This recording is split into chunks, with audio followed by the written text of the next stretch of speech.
Detection gaps. So what I commonly see when I do pen tests of hospitals, and it kind of applies to all environments too, is that places are focused on finding malware in the environment based on like outbound beacons or host-based indicators.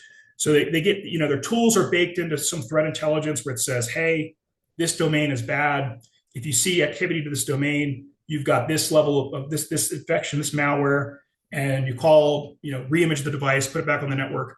It's an over reliance on that sort of hunting for beaconing activity from known malware. But on the inside, it's usually I can be as loud as I want. There's no problem. So a question I usually ask is if somebody did a DCSync attack on your network right now, inside, would you detect it?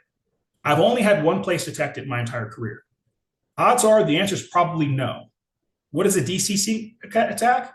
That is where it's a built-in protocol in Active Directory that allows for domain controller replication. So it's replicating the AD database between domain controllers.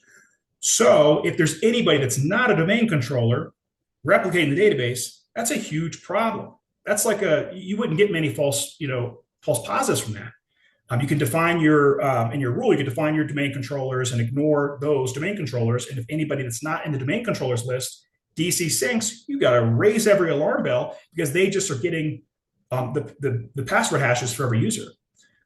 So that's a good example, right? That's not a malware beacon. That's an internal attack behavior.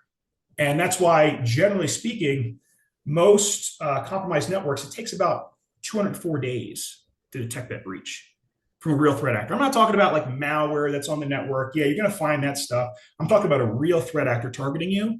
Usually it's about 204 days. That's at least an IBM statistic from a breach report. And I would say that kind of tracks. So, and the reason being is because there's a lack of controls.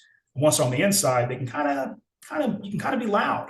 I usually don't have to worry too much about being stealthy in hospitals. And the motivation here is you want to make sure that you're looking for attacker behavior on the internal network and not just focusing on outbound beaconing activity from known malware. If you're doing that, you're missing, anyone that's really targeted for your environment. So that's where that purple team element that we do at the end comes into play. It's really, really valuable because we would do a DCSync attack or a myriad of others.